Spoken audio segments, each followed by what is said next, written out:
Hello students, welcome to my channel. If you learn something from this video, then subscribe my channel, like it and share it. For your queries, drop your message in comment box. आपण अभ्यास करतोय 10th standard Maharashtra state board science 2. Okay, first लेक्चरमध्ये आपण heredity and evolution हे lesson start केलेलं. ह्याच्यामध्ये heredity हा part आपला संपलेला आहे. आज आपण सुरू करतोय इव्हॉल्युशन. इव्हॉल्युशन हा वर्ड तुमच्यासाठी नवीन नसेल, तुम्ही बऱ्याच वेळा हा शब्द ऐकला असेल, तुमच्या कानावर पडला असेल, पुस्तकांमध्ये वाचला असेल, पण आज आपण इव्हॉल्युशन हा शब्द डिटेलमध्ये काय नेमकं इव्हॉल्युशन आहे ते बघणार आहोत. ओके, तर इव्हॉल्युशन म्हणजे नेमकं काय, डेफिनेशन बाजूला ठेवूया, आधी पण त्याची थोडीशी थेरी बघूया काय इव्हॉल्युशन म्हणजे. Okay, 3.5 billion years ago, okay 3.5 billion years ago अर्थवर लाईफ नव्हतं. ओके, अर्थवर लाईफ नव्हतं म्हणजे सगळ्या नॉन लिव्हिंग थिंग्स होत्या.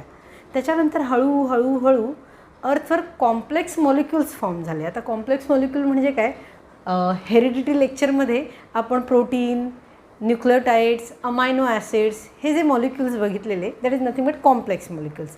हे मॉलिक्युल्स फॉर्म झाले आणि त्याच्यानंतर फर्स्ट युनिसेल्युलर ऑर्गॅनिझम वॉटरमध्ये फॉर्म झाला. मला वाटतं हे तुम्ही सगळ्यांनी कुठेतरी वाचलं असेल किंवा तुमच्या सिलेबसमध्ये असेल 9th स्टँडर्डच्या, की first unicellular organism was found in water और ओशियन असं त्याचा उल्लेख केला गेलेला आहे. ओके, मग त्याच्यानंतर तो युनिसेल्युलरचा मल्टीसेल्युलर ऑर्गॅनिझम झाला.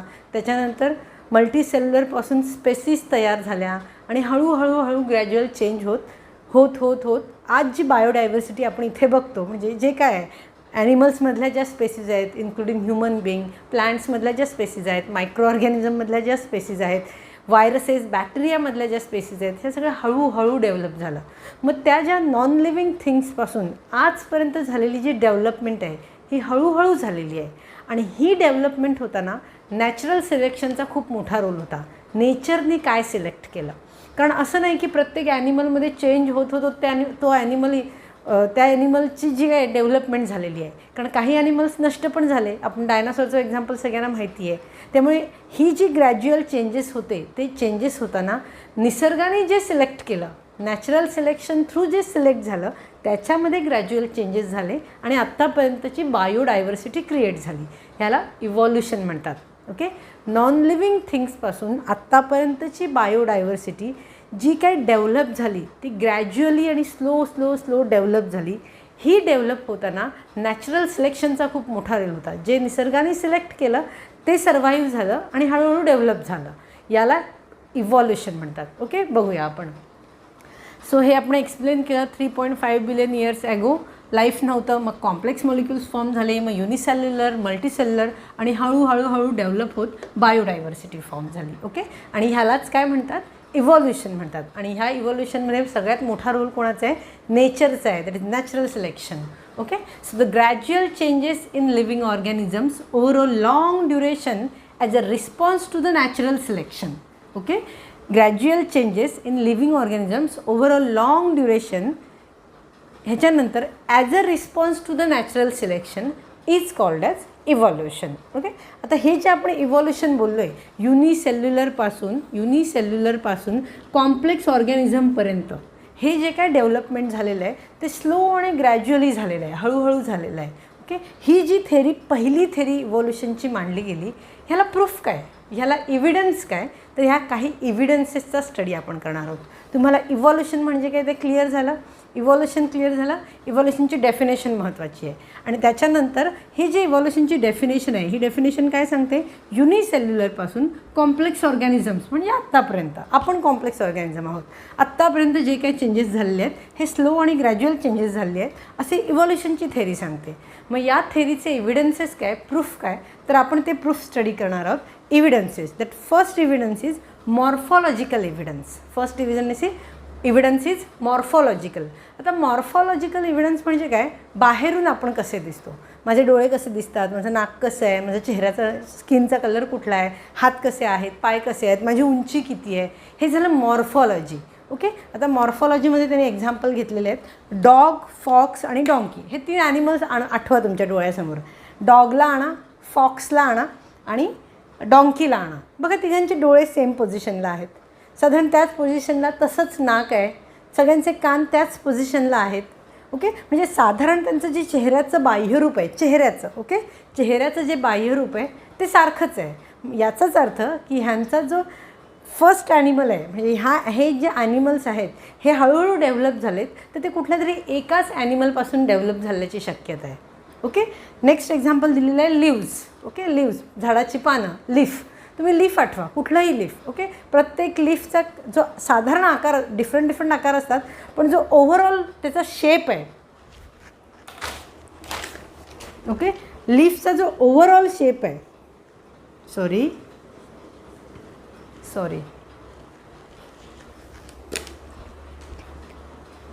लीफचा जो ओव्हरऑल शेप आहे, ओके, समजा हा लीफचा शेप आपण ओव्हरऑल असा पकडूया, तर साधारण हा शेप सगळ्या लीफचा असतो. थोडंसं हे असं असेल, कदाचित असं असेल, पण साधारण शेप असाच असतो. त्याला एक छोटं स्टेम असतं आणि मध्ये सगळ्या लीफला वेन्स असतात.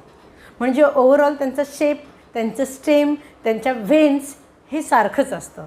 सो इट इंडिकेट्स की झाडांचं पण सगळ्यांचं ओरिजिन काहीतरी एकच असण्याची शक्यता आहे. So that is nothing but morphological evidence. Next आपण बघणार आहोत ॲनाटॉमिकल एव्हिडन्स. आता ॲनाटॉमी म्हणजे काय, तर bone study. Okay, bone study. आता आपले जे बोन्स आहेत, ओके, आपले जे बोन्स आहेत ह्या बोन्सला ह्युमन ॲनाटॉमी म्हणतात. आणि जर आपण सिंगल हँडचे जे बोन्स आहेत तर त्याला हँड ॲनाटॉमी म्हणतात. मग इथे जे एक्झाम्पल घेतलेलं आहे ते human hand, foreleg of ox, foreleg म्हणजे ऑक्सचे पुढचे 2 पाय, foreleg of ox, patagium of bat, okay, आणि व्हेलचा जो फ्लिपर असतो, फ्लिप करण्यासाठी जो पहिलं पुढचे फिन्स तो वापरतो, फ्लिपर, ओके, तो फ्लिपर. ह्या सगळ्यांची जी ॲनाटॉमी आहे ती सारखी आहे. कोणाकोणाची, ह्युमन हँड, आपला हात, माणसाचा हात, फोरलेग ऑफ ऑक्स, ऑक्सचे पुढचे 2 पाय, मागचे नाही, पुढचे 2 पाय. आपल्याला असं सहज दिसताना असं दिसेल की ऑक्सचे 4ही पाय सारखे आहेत, नाही, पुढच्या 2 पायांची जी मॉर्फॉलॉजी आहे ती डिफरंट असते आणि ती मॉर्फॉलॉजी साधारण ह्युमन हँडसारखी असते. म्हणजे 5 टाईप्सचे डिफरंट बोन्स असतात. एक जो 5th बोन आहे तो थोडा बाजूला सरकलेला असतो. ओके, तुम्हाला तुमच्या बुकमध्ये डायग्रॅममध्ये ते दिसेल. त्याच्यानंतर पेंटॅजियम ऑफ बॅट, तुम्ही बॅट उडताना असा पाहिला असेल, असा हात केलेला पाहिला असेल, कधीतरी त्याचं चित्र ना गुगलमध्ये बघा. जर तुम्ही असा फ्लॅपचा हँड बघितलं ना, तुम्ही मोजू शकाल 1 2 3 4 5 असं क्लिअर दिसतं. मग ह्या सगळ्यांची जी हँड पोझिशन आहे, आपण ह्या सगळ्यांना हँड म्हणूया. ऑक्सचे 4 लेग पण हँड कन्सिडर करूया, बॅटचा पेंटॅजियम हँड कन्सिडर करूया, व्हेलचा जो फ्लिपर आहे त्याला हँड कन्सिडर करूया. जर हे सगळे हँड असतील तर ह्यांची ॲनाटॉमी ऑलमोस्ट सगळ्यांची सेम आहे. सो दॅट इज ॲनाटॉमिकल एव्हिडन्स की ह्या सगळ्यांचं ओरिजिन काहीतरी एकच असेल, ह्या सगळ्यांची उत्पत्ती कोणातरी एकापासूनच झालेली असेल. So that is nothing but morphological evidences and anatomical evidences. Our next evidence is vestigial organ. Okay, vestigial organ म्हणजे युजलेस ऑर्गन और डिजनरेटेड ऑर्गन. आपल्या बॉडीमध्ये किंवा ॲनिमल्स, प्लॅन्ट्सच्या बॉडीमध्ये असे काही ऑर्गन्स असतात जे आपण यूज करत नाही पण तरी पण आपल्यामध्ये प्रेझेंट असतात. Okay, for example appendix. आपल्या बॉडीमध्ये ॲपेंडिक्सचं ऑपरेशन आहे असं तुम्ही ऐकलं असेल. ओके, खरं ॲपेंडिक्सचं आपल्या बॉडीत काहीच यूज नाही. ते कुठल्याही सिस्टीममध्ये, आपल्या ज्या रेस्पिरेटरी सिस्टीम असते, डायजेशन सिस्टीम असते, एक्सक्रिटरी सिस्टीम असते, कुठल्याही सिस्टीममध्ये अपेंडिक्स भाग घेत नाही पण तरीही तो प्रेझेंट असतो. आता अपेंडिक्सची खरी गरज कोणाला असते, जे रुमिनंट्स असतात म्हणजे रवंथ करणारे प्राणी असतात, जे आधी खाऊन घेतात खूप सारं हर्ब्स आणि नंतर हळूहळू रवंथ करत बसतात, त्यांना अपेंडिक्सची गरज असते. म्हणजे जर आपल्याला अपेंडिक्सची गरज नाही तरी आपल्यात तो प्रेझेंट आहे. So that is the evidence की ते आणि आपण सारखे आहोत. Okay, next is tailbone and wisdom tooth. Okay, tailbone म्हणजे आपला जिथे वर्टिब्रा संपतो त्याच्या खाली आपल्याला हिपबोन किंवा टेलबोन असतो, माकड हाड म्हणतात त्याला. ओके, तर हा का असतो, आपल्याला त्याची काहीच गरज नाही पण तो बोन शो करतो की कधीतरी खूप आधी आपल्याला शेपटी होती. Okay, so that is the proof. And wisdom tooth म्हणजे तुम्ही दात चावून बघा, आपण चावतो ना, सगळ्यात शेवटच्या ज्या आपल्या दाढा असतात एकदम आतल्या, त्यांचा काहीच उपयोग नसतो पण तरी त्या असतात. दॅट मीन्स हे वेस्टिजियल ऑर्गन आपल्या ज्या जुन्या स्पेसीज होत्या ते वापरत होते, आपण वापरत नाही पण तरीही आपल्यात ते होते. म्हणजे आपल्या फार पूर्वीच्या ज्या स्पेसीज होत्या ते त्या ऑर्गन्स वापरत होत्या. याचं मिनिंग असं आहे की आपली जी उत्पत्ती आहे ती याच प्राण्यांपासून झालेली आहे. फॉर एक्झाम्पल रुमिनंट्स मी तुम्हाला सांगितलं, रवंथ करणारे प्राणी. टेलबोन म्हणजे माकड. ओके. विजडम टूथ म्हणजे ॲनिमल्स, हे जे टायगर, लायन, ह्यांना विजडम टूथ खूप गरजेचे असतात, कारण तिथे ते पकडून ठेवतात शिकार. आपण तर शिकार करत नाही, पण तरी आपल्याला विजडम टूथ आहेत. Okay. So this is the evidence. हे जे वेस्टिजियल ऑर्गन आपल्यामध्ये प्रेझेंट असतात, वेस्टिजियल ऑर्गन्स म्हणजे यूजलेस किंवा डिजनरेटेड. आता आपला जो टेलबोन आहे तो डिजनरेट झालेला आहे, म्हणजे तो मोठा होता, हळूहळू छोटा झालेला आहे, पण आहे. ओके. आणि हे विजडम टूथ आणि अपेंडिक्स हे यूजलेस आहेत आपल्यामध्ये, पण आहेत. दॅट मीन्स आपली सगळ्यांची उत्पत्ती ह्या सगळे जे प्राणी आहेत, फॉर एक्झाम्पल रवंथ करणारे प्राणी, माकड, हे सगळे आपण सारखेच आहोत. ॲट द एंड आपण पूर्वी सारखेच होतो. That is nothing but your vestigial organ. So that is the evidence of vestigial organ which indicates that our origin is same. Okay. Next is paleontological evidences. Okay. So हे evidences म्हणजे fossil fuel evidences. Fossil फ्युएल्सबद्दल तुम्ही ऐकलं असाल. Fossil fuels म्हणजे खूप long back ago जे ब्युरिड झालेलं आहे जमिनीमध्ये, ते बाहेर काढलं जातं आणि कार्बन डेटिंगनी त्यांचं एज फाइंड आउट केलं जातं की हे किती वर्षापूर्वीचं असेल, आणि हे कार्बन डेटिंगनी करता येतं. ओके. कार्बन डेटिंग एक खूप इम्प्रूव्ड मेथड आहे. तुम्हाला कदाचित माहिती असेल, तुम्हाला कधी केमिस्ट्रीचा एखादा चॅप्टर असेल त्याच्यामध्ये आली असेल तर, पण ती खूप महत्त्वाची मेथड आहे. आजही ती वापरली जाते. जर एखादं काही वेळा कुठे कुठे काय काय दफन केलेलं मिळतं, त्यावेळी आजही कार्बन डेटिंग मेथड वापरतात की ते किती वर्षापूर्वीचं असेल हे आयडेंटिफाय करण्यासाठी. मग हे जे काय फॉसिल फ्युएल्स सापडतात, डायनासोरचे वगैरे फॉसिल फ्युएल्स सापडलेत, त्यांचं एज कसं काढलं गेलं तर कार्बन डेटिंग मेथडवरून. मग हे कार्बन डेटिंग मेथडवरून जेव्हा एज काढलं गेलं तेव्हा त्या एजनुसार जर इव्हिडन्सेस लावले तर ते असे मिळालेले. पहिल्यांदा खूप जुने सगळ्यात जे आहेत ते इनव्हर्टिब्राज होते, म्हणजे इनव्हर्टिब्रा ज्यांना व्हर्टिब्रा नसतो ते ॲनिमल्स. त्याच्यानंतर फिशचं एज येत होतं, त्याच्यानंतर रेप्टाईल्स, आणि त्याच्यानंतर मॅमल्स. असं नाही झालं की इन्व्हर्टिब्राजचं एज आणि मॅमल्सचं एज सारखंच मिळालं. इन्व्हर्टिब्राजचं एज खूप जुनं असेल, मॅमल्सचं एज आत्ताचं असेल. दॅट मीन्स तेव्हा तिथे इन्व्हर्टिब्राज होते, मग ते हळूहळू डेव्हलप झाले. म्हणजे आधी इन्व्हर्टिब्राज होते, त्याच्यानंतर थोडेसे फिश डेव्हलप झाले, त्याच्यानंतर रेप्टाईल्स डेव्हलप झाले, आणि रेप्टाईल्स नंतर मॅमल्स डेव्हलप झाले. So that is the evidence which indicates all are originated from same. Okay. हे सगळे जर ते सेम एकाच ओरिजिनपासून सगळे निघाले नसते जर, तर मॅमल्सचं एज आणि इन्व्हर्टिब्राजचं एज म्हणजे ॲट अ टाईम मॅमल्स पण प्रेझेंट मिळाले असते आणि इन्व्हर्टिब्राज पण प्रेझेंट मिळाले असते. पण जे फॉसिल फ्युएल्स इन्व्हर्टिब्राजचं मिळालं त्याचं एज आणि मॅमलचं एज याच्यामध्ये खूप गॅप होता. दॅट मीन्स तेव्हा फक्त इन्व्हर्टिब्रेट्सच होते, त्याच्यानंतर हळूहळू डेव्हलपमेंट झाली. So that is the fossil fuel evidences. Okay. The next is connecting links. Okay. आता कनेक्टिंग लिंक्स म्हणजे काय? काही ॲनिमल्स असतात ना, ते दोन ग्रुपचे कॅरेक्टरिस्टिक दाखवतात. एक्झाम्पल बघूया आपण. That is lung fish. Okay. Fish कशाने रेस्पिरेशन करतात? त्यांचे फिनात जे असतात त्यांनी रेस्पिरेशन करतात, बरोबर. फिश, पण एक लंग फिश म्हणून फिश आहे, तो आपल्यासारखा रेस्पिरेशन करतो, म्हणजे लंग्सनी रेस्पिरेशन करतो, म्हणूनच त्याला लंग फिश म्हणतात. आता हा आहे फिश, पण रेस्पिरेशन ह्युमनसारखं करतो किंवा मॅमल्ससारखं करतो. ओके. सो म्हणून हा जो फिश आहे हा कनेक्टिंग लिंक आहे आपल्यामधली आणि फिशमधली. कळेल मला. नेक्स्ट एक एक्झाम्पल आहे डक बाइल्ड प्लॅटिकस. ओके. हा डक बाइल्ड प्लॅटिकस आहे, हा रेप्टाईल आहे. ओके. हा रेप्टाईल आहे म्हणजे तो एग देतो. त्याचं जे रिप्रोडक्शन आहे ते एगनुसार होतं. ते एग देतात आणि मग त्यांचे जे काही ॲनिमल्स आहेत ते क्रिएट होत जातात, असं रिप्रोडक्शन होते.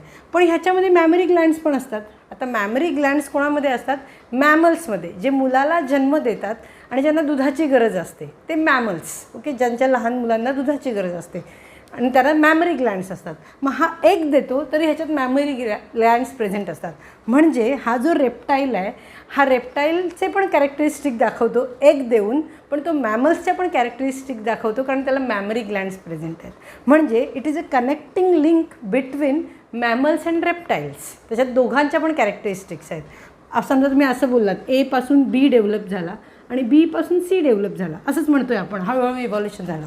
मग हा जो बी असतो ना, हा ह्याच्या पण कॅरेक्टरिस्टिक दाखवतो आणि ह्याच्या पण कॅरेक्टरिस्टिक दाखवतो. तसं आहे हे connecting links. So B is connecting link between A and C. So these are the two example, lungfish and duck billed platypus. Lungfish फिशच्या पण कॅरेक्टरिस्टिक दाखवतो आणि मॅमल्सच्या पण कॅरेक्टरिस्टिक दाखवतो. हा डक बाइल्ड प्लॅटिकस रेप्टाईल्सच्या पण कॅरेक्टरिस्टिक दाखवतो आणि मॅमल्सच्या पण कॅरेक्टरिस्टिक्स दाखवतो. Our last evidence is embryological evidence. Okay, embryological. आधी एम्ब्रिओ म्हणजे काय समजून घ्या. एम्ब्रिओ म्हणजे लहान मूल नाही. हां, काहींच्या डोक्यात असतं नुकताच जन्मलेलं बाळ म्हणजे एम्ब्रिओ. नाही, एम्ब्रिओ म्हणजे काय तर आईच्या पोटात जेव्हा मूल जन्माला येतं, एग आणि स्पर्म ह्याचं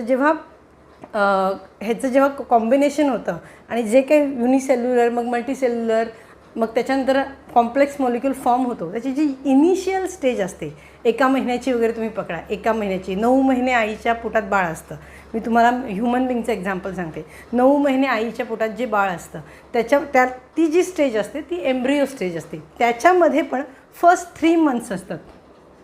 फर्स्ट 3 मंथ्स त्याला आपण एम्ब्रिओ म्हणू शकतो. त्याच्यानंतर एम्ब्रिओ नाही म्हणता येणार. ओके, तर ह्या फर्स्ट 3 मंथ्समध्ये जर तुम्ही 1 मंथ 2 मंथ असे जर एम्ब्रिओ ऑब्झर्व केलेत, कोणाकोणाचे, फिशचे, काऊचे, पिगचे, मॅनचे, रॅबिटचे, तर तुम्हाला त्यांचं स्ट्रक्चर सारखं दिसेल. हे सगळ्यांचे स्ट्रक्चर असे असतात. ओके, हे असंच असतं सगळ्यांचा एम्ब्रिओ. फिशचा एम्ब्रिओ म्हणजे नुकताच पोटामध्ये जन्म झालेलं जे बाळ असतं, ओके, किंवा अंड्यामध्ये जन्म झालेलं जे बाळ असतं ते फिशचा एम्ब्रिओ असा असतो. काऊचा पण एम्ब्रिओ असाच असतो. पिगचा जो एम्ब्रिओ असाच असतो. मॅनचा असाच असतो. रॅबिटचा असाच असतो.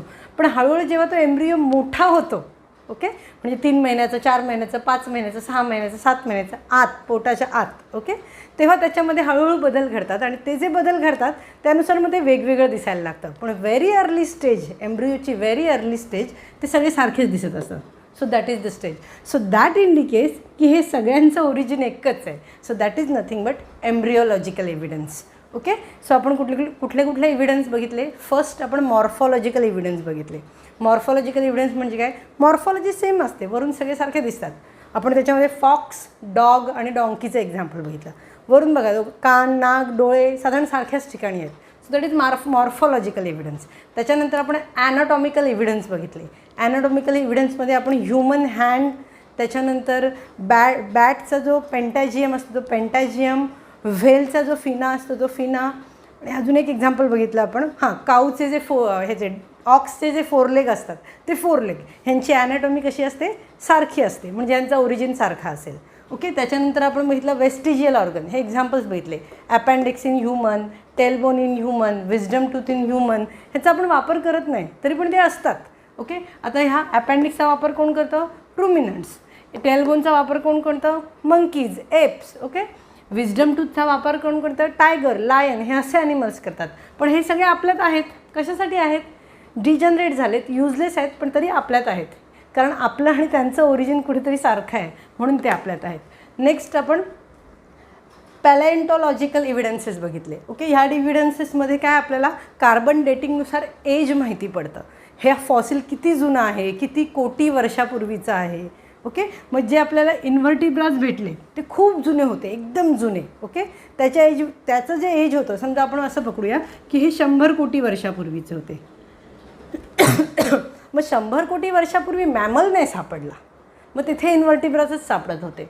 त्याच्यानंतर मग फिश, मग रेप्टाईल्स, मग मॅमल्स, असं एजनुसार. मग तुम्हाला साधारण 80 कोटी वर्षापूर्वी फिश, 70 कोटी वर्षापूर्वी रेप्टाईल्स, मी असंच एक नंबर सांगते हां. त्याच्यानंतर जर 50 कोटी वर्षापूर्वी मॅमल्स, असं सापडत गेलं. 100 कोटी वर्षापूर्वी इन्व्हर्टिब्राज पण सापडले आणि मॅमल्स पण सापडले, असं नाही झालं. दॅट मीन्स हे ह्याच्यापासून ओरिजिनेट झालेले आहेत. Next is connecting links. Okay, काही ॲनिमल्स आहेत ते 2 ग्रुप्सच्या कॅरेक्टरिस्टिक दाखवतात. ए पासून बी, बी पासून सी डेव्हलप झाला आहे. मग हा बी काय करतो, ह्याची पण कॅरेक्टरिस्टिक दाखवतो आणि याची पण कॅरेक्टरिस्टिक दाखवतो. So that is it indicates that C is develop from A. Okay, next is embryological evidence. एम्ब्रिओल म्हणजे ह्युमन किंवा जे न्यूबॉर्न बेबी असतं कुठल्याही ॲनिमलचं. ओके, ते न्यूबॉर्न बेबी जेव्हा 1 मंथचं असतं, जगात आल्यावर नाही, पोटात असताना किंवा एगमध्ये असताना, तर त्याचं जे फर्स्ट स्टेज असतं, व्हेरी फर्स्ट इनिशियल स्टेज, त्या स्टेजमध्ये सगळे सारखे दिसतात साधारण अशा शेपमध्ये. मग जसं जसं त्यांचं एज वाढतं तसे तसे ते डिफरंट दिसतात, पण इनिशियली ते सेम दिसतात. इट इंडिकेट्स की त्यांचा ओरिजिन सेम असण्याची शक्यता आहे. सो दीज आर इव्हिडन्सेस, आणि ह्या इव्हिडन्सेसवर तुम्हाला शॉर्ट नोट येते. ओके, पहिल्यांदा तो इव्हिडन्स म्हणजे काय ते एक्सप्लेन करायचं आणि मग 2 एक्झाम्पल्स एक्सप्लेन करायचं. That's it. ओके, नेक्स्ट आपण बघणार आहोत. So here we finished with evidences. आपण 6 इव्हिडन्सेस बघितलेले आहेत. त्याच्यानंतर आता आपल्याला डिफरंट थेरीज बघायच्या आहेत. इव्हॉल्युशनची एक जनरल थेरी आपण बघितली की युनिसेल्युलरपासून कॉम्प्लेक्स ॲनिमल फॉर्म झाले, कॉम्प्लेक्स ॲनिमल्स आणि प्लांट्स फॉर्म झाले. ही फर्स्ट थेरी होती, तिचे आपण इव्हिडन्सेस बघितले. आता डिफरंट सायंटिस्टने डिफरंट थेरीज मांडल्यात. ओके, नेहमी इव्हॉल्युशन बोललं की एकच आठवतो, डार्विन. तर आपण पहिली जी थेरी बघणार आहोत ती डार्विनची थेरी आहे. ओके, डार्विनची थेरी जनरली विचारली जाते. खूप सोपी आहे आणि खूप महत्त्वाची आहे. 4 पॉईंटच लक्षात ठेवायचे, थेरी तुम्ही लिहू शकता. आता डार्विन्स थेरी, डार्विनचा एक रूल आहे, सर्वायवल फॉर फिटेस्ट. तो काय म्हणतो, जो फिट असतो तो सर्वाईव्ह होतो, बाकी मरतात सगळे. हा हे लक्षात ठेवा. हे नेहमी डार्विनची थेरी आली की खाली लिहायचं सर्वायवल फॉर फिटेस्ट, मग थेरी सुरू करायची. कारण डार्विनचं बुक आहे एक, origin of the species. Okay, त्याच्यामध्ये त्याने पहिलं हेडिंग दिलेलं आहे सर्वायवल फॉर फिटेस्ट. ओके, मग ह्या सर्वायवल फॉर फिटेस्टमध्ये तो काय सांगतो, सगळे ॲनिमल्स असतात ते रिप्रोडक्शन करतात. ओके, सगळे ॲनिमल्स असतात किंवा प्लांट्स असतात, सगळे ऑर्गॅनिझम्स. ओके, सगळे ऑर्गॅनिझम्स रिप्रोडक्शन करतात आणि स्वतःची स्पेसीज इन्क्रीज करतात. ओके, आणि स्पेसीज इन्क्रीज झाल्यावर डिफरंट स्पेसीज एकमेकांशी कॉम्पिटिशन करतात. Okay, so species reproduce and compete with each other. सगळ्या स्पेसीज रिप्रोडक्शन करतात आणि नंतर जगण्यासाठी एकमेकांमध्ये कॉम्पिटिशन करतात. ओके, आता ही कॉम्पिटिशन कोण जिंकतं? पहिला पॉईंट काय, डार्विनचा मेन पॉईंट काय, सर्वायवल फॉर फिटेस्ट. मग तो काय सांगतो की सगळे ऑर्गॅनिझम्स रिप्रोडक्शन करतात आणि कॉम्पिटिशन करतात एकमेकांच्या स्पेसीजमध्ये. ओके, आता ही जी कॉम्पिटिशन आहे ती कोण जिंकतं? First, the organisms which show modification need to win. जे ऑर्गॅनिझम्स स्वतःमध्ये मॉडिफिकेशन करतात, नीड टू विन, जगण्यासाठी मॉडिफिकेशन करतात, ते जगतात. ओके, स्वतःमध्ये चेंजेस आणतात, स्वतःला डेव्हलप करतात, ते जगतात. The organism which shows modification need to win. मग तेच फक्त सर्वाईव्ह करतात का, जे स्वतःला मॉडिफाय करतात? तर नाही. अजून एक पॉईंट असतो, that is natural selection. Okay, हे मॉडिफिकेशन ॲनिमल्स स्वतःमध्ये करतात आणि दुसरं जे सिलेक्शन आहे म्हणजे एक ॲनिमल स्वतःचं सिलेक्शन करतात स्वतःमध्ये मॉडिफिकेशन करून, पण तरीही तो जगू शकत नाही ॲनिमल. निसर्गाने पण त्याचं सिलेक्शन केलं पाहिजे. ओके, फॉर एक्झाम्पल डायनासोर्स का नाही जगले? कारण निसर्गाने त्यांचं सिलेक्शन केलं नाही. ते इथे गेले नॅचरल सिलेक्शनमध्ये, ते इथे राहिलेले. Shows modification need to win, तो अवाढव्य होते, सगळ्यांना मारू शकत होते. ओके, पण तरीही ते जगले नाही, ते इथे फेल झाले नॅचरल सिलेक्शनमध्ये. ओके, मग फर्स्ट पॉईंट रिप्रोडक्शन करतात आणि कॉम्पिटिशन करतात. सेकंड पॉईंट, कॉम्पिटिशन जिंकण्यासाठी ऑर्गॅनिझम स्वतःमध्ये मॉडिफिकेशन करतात. Okay, third, natural selection is also important point. Natural selection म्हणजे निसर्ग त्यांना असे काही नॅचरल पॉवर नाही म्हणू शकत आपण, पण नॅचरल फेनॉमिनॉन देतो. फॉर एक्झाम्पल बर्ड्सना उडता येतं, रेप्टाईल्स उडू शकत नाही. ओके, मग हे बर्ड्सना उडता येतं, हे काय आहे? तर नॅचरल सिलेक्शन आहे, निसर्गाने ते त्यांना दिलेलं आहे जगण्यासाठी. जर बर्ड्स उडाले नसते तर बर्ड्सच्या एवढ्या सगळ्या स्पेसीज अवेलेबलच नसत्या, कारण त्या स्पेसीज नष्ट झाल्या असत्या, त्या जगण्या योग्य नव्हत्या. Okay, so that is nothing but natural selection. And last is survival species reproduce with their own character. आणि एवढं सगळं करून ज्या सर्वाईव्ह होतात त्या रिप्रोडक्शन करतात आणि स्वतःचं कॅरेक्टर ट्रान्सफर करतात, स्वतःचे जीन ट्रान्सफर करतात, स्वतःसारखी स्पेसीज निर्माण करतात. Okay, so this 4 points are important. बघा पुन्हा डार्विन थेरीचा पहिला पॉईंट काय आहे? डार्विन थेरीचा सगळे ऑर्गॅनिझम्स रिप्रोडक्शन करतात आणि एकमेकांमध्ये कॉम्पिटिशन करतात. First point. सेकंड, ही कॉम्पिटिशन कोण जिंकतं? The organism which shows modification required to win और नीड टू विन. जिंकण्यासाठी गरजेचे असलेले मॉडिफिकेशन जो शो करतो तो ऑर्गॅनिझम सर्वाईव्ह होतो. फक्त तोच ऑर्गॅनिझम सर्वाईव्ह होतो का? नाही. हाच फक्त पॉईंट आहे का? नाही. Third point is very important. Natural selection is important thing to survive the organism. नेचरने ज्यांना सिलेक्ट केलं आहे तो सर्वाईव्ह होतो. आणि जे सर्वाईव्ह होतात ते रिप्रोडक्शन करतात आणि स्वतःसारखी दुसरी स्पेसीस क्रिएट करतात. That is nothing but Darwin theory. आता ही जी डार्विन थेरी आहे, 4 पॉईंट खूप महत्त्वाची आहे, खूप वेळा विचारली जाते आणि खूप इझी आहे. 4 पॉईंट फक्त लक्षात ठेवायचे. ओके, आता ह्याच्यावर काही काही ऑब्जेक्शन घेतलेले आहेत. ओके, डार्विन थेरीवर काही काही ऑब्जेक्शन घेतलेले आहेत. Okay, first objection natural selection हा जो पॉईंट डार्विननी सांगितला आहे हा खूप महत्त्वाचा आहे. तर इव्हॉल्युशनची थेरी जी इतर सायंटिस्टनी मांडलेली आहे ते म्हणतात नॅचरल सिलेक्शन हा रूल असू शकत नाही सर्वाईव्हसाठी.